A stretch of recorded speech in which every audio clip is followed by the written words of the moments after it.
ব্যস্ত। কলহ করার সময় কোথায়? কিন্তু কথা হলো, কলহ যদি না থাকে তাহলে নারদের কদর থাকে কি করে? বর্তমানে কলহ বাঁধাতে না পেরে নারদ মুনি নিয়মিত হিসাবগুলোর ঘুষি খেয়ে ক্লিয়ার করতে পারছেন না। বিনিদ্র রাত্রে জেগে ভাবনা চিন্তা করে মহর্ষি ভোর ভোর বেরিয়ে পড়েছেন মর্তের উদ্দেশ্যে। কৈলাসে যাবেন কিসে? ঠেকিতে যাবে? আরে না গো, এখনো সব চলে নাকি? Quick quick and quick. অতএব মহর্ষি চলে বসলেন এয়ার ট্যাক্সিতে। নারায়ণ নারায়ণ নারায়ণ নারায়ণ। কিন্তু ব্যাপারটা কি? সেই কবে থেকে কৈলাসে আসছি, এমন তো কখনো দেখিনি। চারিদিকে এত শুনশান কেন? কি হয়েছে? মহাদেব কি রাগ করেছেন? দেখি তো মা জননীকে ডেকে ব্যাপারটা কি। যখন কৈলাসে আসি প্রতিবার মনে হয় হাওড়ার মংলাহাট না তো গড়িয়াহাট কি বড়বাজারে চিৎকার শোনা যায়। এবার তো ব্যাপারটা ঠিক ভালো ঠেকছে না। মা জননীকে ডেকে দেখি। মা মা মা জননী, মা গো, এইদিকে একটিবার আসুন মা। কে? ও তুমি? এসো বাছা, এসো। মা, কিন্তু তোমার এরূপ কেন? ছেলে মেয়েরা কি তোমার কথা শুনছে না, নাকি মহাদেব ওই নন্দী ভৃঙ্গিদের সাথে পড়ে আছেন শ্মশানে? ওই ভৃঙ্গির নাম আমার সামনে একদম উচ্চারণ করবে না। মহাদেবের কানে কুমন্ত্র না দেওয়াই ওর একমাত্র কাজ। কিন্তু মা, তোমারই বা কি দরকার এত সমস্ত কথা স্বামীর সাথে পরামর্শ করা? সেই পুরাকাল থেকে তো প্রতিভক্তি দেখিয়ে আসছো, তা কি দিল তোমার প্রতি? এই কথাটা তুমি ঠিক বলেছ বাছা। এই অতি প্রতি ভক্তি আমার যত সর্বনাশের কারণ। তা বুঝলেন ওই ছাইবর্ষ মাখা ভোলা মহেশ্বর? বুঝলেন কোনদিন? তিনি তো আমাকে মর্যাদাই দিলেন না। সে তো না হয় বুঝলাম, কিন্তু আজকে কি হয়েছে ঘটনাটা আমাকে একটিবার বলুন। এক চুটকিতে সমস্যার সমাধান করে দেবো। তুমি তো বাপু হার বাচ্চা। তুমি সমস্যার সমাধান করবে নাকি আর গন্ডগোল পাকাবে? নারায়ণ নারায়ণ, না না না, আমি সব সময় তোমার দলে। তুমি একটিবার আমায় বলে দেখো, দেখোই না কি করতে পারি। আর তো মাত্র কটা দিন, তারপরই শারদোৎসব।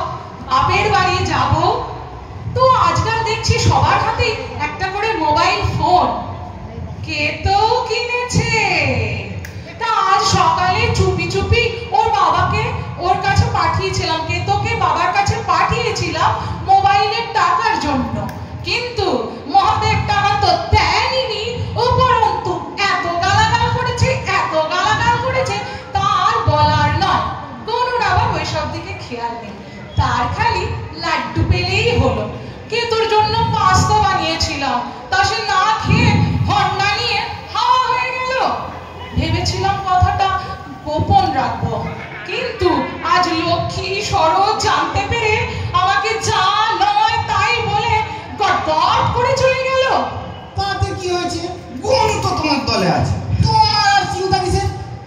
বলে না হাতি কাদায় পড়লে ব্যাঙেও দুটো লাথি মেরে আসে। আমার হয়েছে সেই দশা। কেতোর জন্য পাস্তা বানাতে গিয়ে কোনোর জন্য লাড্ডু পাকাতে ভুলে গেছি। এমনিতেই গরম ঘিয়ে লাড্ডু পাকাতে পাকাতে আমার হাতের তালু একদম পাতলা হয়ে গেছে। মাঝে মাঝে এত যন্ত্রণা হয়, এত যন্ত্রণা হয়, মনে হয় ঠ্যাকড়িয়ে কাঁদি। কিন্তু তাতে কার কি? গনুকে কত করে বললাম, বাবা এই বেলাটা পাস্তা খেয়ে নাও, ওই বেলাটা লাড্ডু পাকিয়ে দেবো। তা সে শুনলে না। সে তার কান দোলাতে দোলাতে আর সুর নাড়াতে নাড়াতে নেংটিকে নিয়ে হাওয়া হয়ে গেল। আচ্ছা মা, তুমি আমাকে একটি বেলা সময় দাও। যদি তোমার হাতে মোবাইল না দিয়েছি তো আমার নামে তুমি বেড়াল পুষবে। বেড়াল তো পুষবো বাছা, কিন্তু সে তো আমাকে কিছু বলে গেল না। সে কোথায় গেল? সে নেংটিকে নিয়ে সোজা হাওয়া হয়ে গেল। আর বেড়াল পুষতে বলছো? বেড়াল কেন পুষতে যাব? সে তো বেড়াল হলো মা ষষ্ঠীর বাহন, তাকে কেন পুষতে যাব?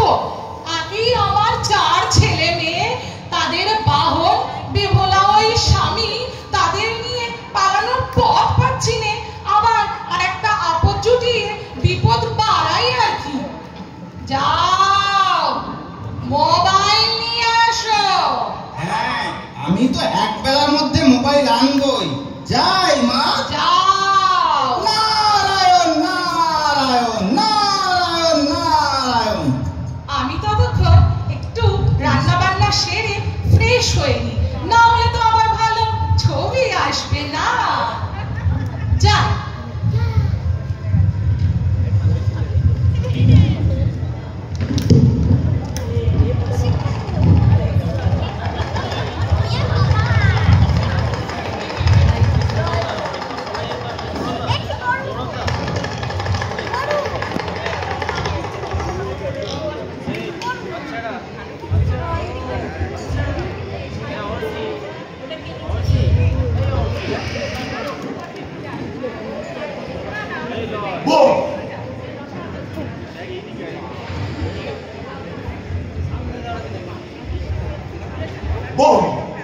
নারায়ণ নারায়ণ নারায়ণ নারায়ণ। প্রভু প্রণাম।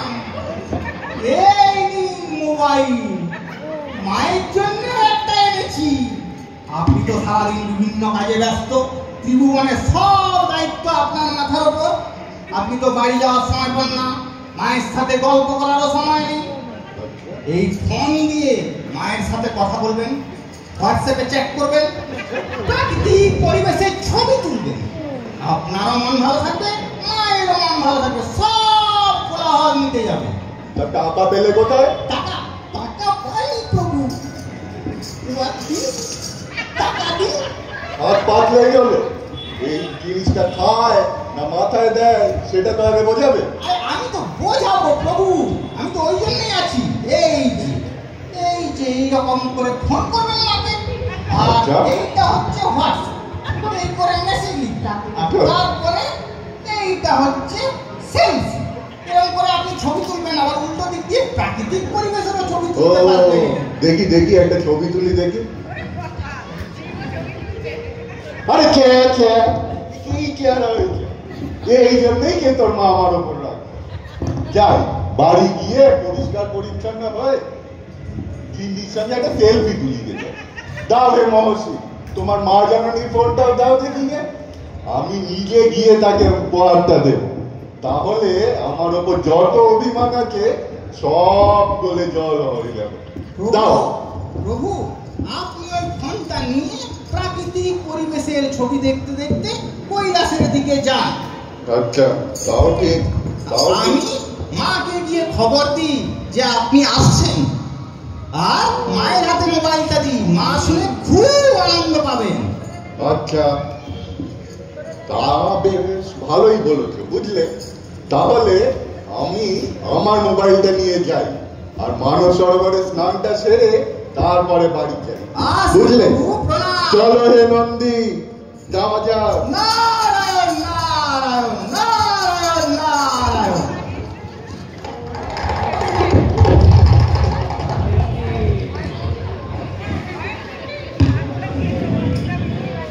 নারায়ণ নারায়ণ নারায়ণ নারায়ণ। মা মা মা জগৎজননী, মা জননী। কই? ও তুমি, এসো এসো বাছা। এই যে মোবাইল এনেছি আপনার জন্য, প্রভুকেও একটা দিয়েছি। তাই? আপনি এবার খুশি তো? মনে আর কোনো দুঃখ নেই তো?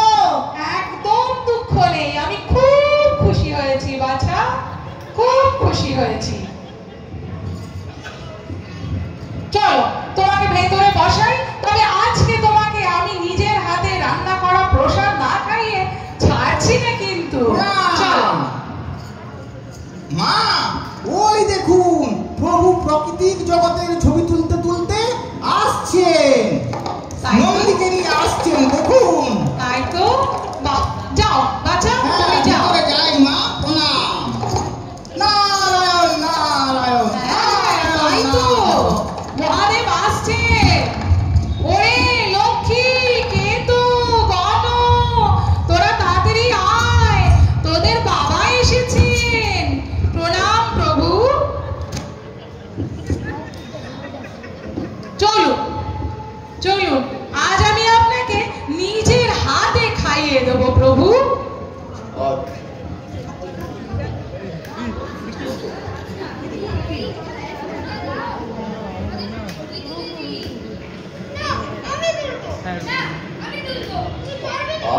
আচ্ছা আচ্ছা, ঝগড়া করিস না তোরা। তুইও ছবি তুলবি, তুইও ছবি তুলবি, এক এক করে। চল বলু, তুই প্রথমে তুলে। আচ্ছা, গরুকে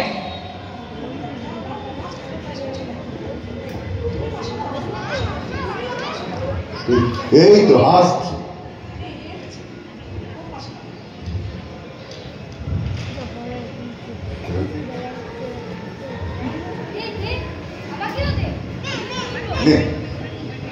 এবার তোর হলো রে। আসছি তো, আর কত আসবো? দেখি দেখি দেখি, বাহ প্রভু দেখুন কি সুন্দর ছবি তুলেছে, আমরা খুব খুশি হয়েছি। বিয়ে ছেলে মেয়েদের নিয়ে 7 দিনের জন্য বাপের বাড়ি ঘুরে এসো, আমি তোমাকে অনুমতি দিলাম। আমি খুব খুশি হলাম প্রভু। ওরে চল চল, তোরা তাড়াতাড়ি চল, খাওয়া দাওয়া সেরে নিয়ে তাড়াতাড়ি তৈরি হয়ে চল, আমরা সবাই মামার বাড়ি যাব।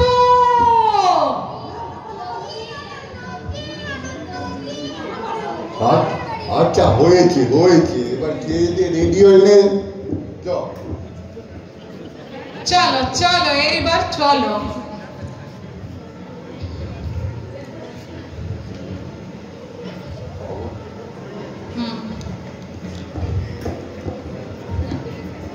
রাগের মধ্যস্থতায় সব ঝুট ঝামেলা কাটানো গেছে।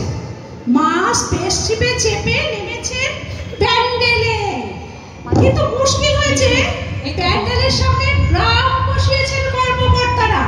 ড্রাম মানে মাটির বাড়ি, হাঁস মুরগি, গরু ছাগল, এসব তো থাকবেই। তারা সব ইয়ে করে আমাদের খাটাল করে ফেলেছে। বৃষ্টিও সমানকালে সংবাদ করছে। স্বেচ্ছাসেবক বাহিনী মনে মনে গালাগাল দিলেও নতুন বালতি বেলচা হাতে হাসি হাসি মুখে ক্লিন করছে। মা পুত্র কন্যা নিয়ে প্যান্ডেলে একাই দাঁড়িয়ে আছেন পোজ দিয়ে।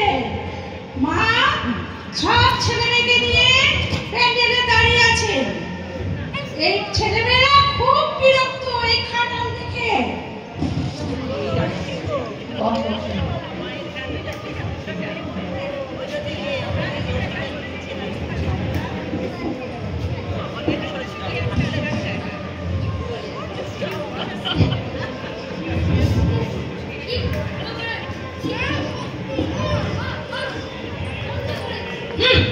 কোথায় গন্ধ?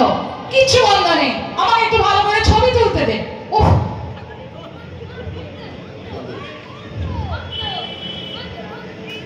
এ মা কি অবস্থা! এটা প্যান্ডেলটা ফাটা রে বাবা, এখানে এসে কি ভুল করলাম, পা সব কাদায় ভরে গেল তো। আবার ঠাকুরটাকে দেখ দেখ দেখ, ই বাবা এরকম ঠাকুর তো জন্মে দেখিনি। এ তো পুরো কেমন পাউট করে আছে। চল চল, আসাটাই ভুল হয়েছে। এই রকম ঠাকুর দেখে আর এই রকম ঠাকুর দেখার ইচ্ছা আমাদের নেই। চলো চলো, আমরা চলে যাই। এই ওই দেখ দেখ, ষাঁড় আসছে, গুতাবে গুতাবে, চল চল চল, পালাই পালাই পালাই। দূর, এই ফোনই হয়েছে যত নষ্টের গোড়া। চাই না আমার ফোন।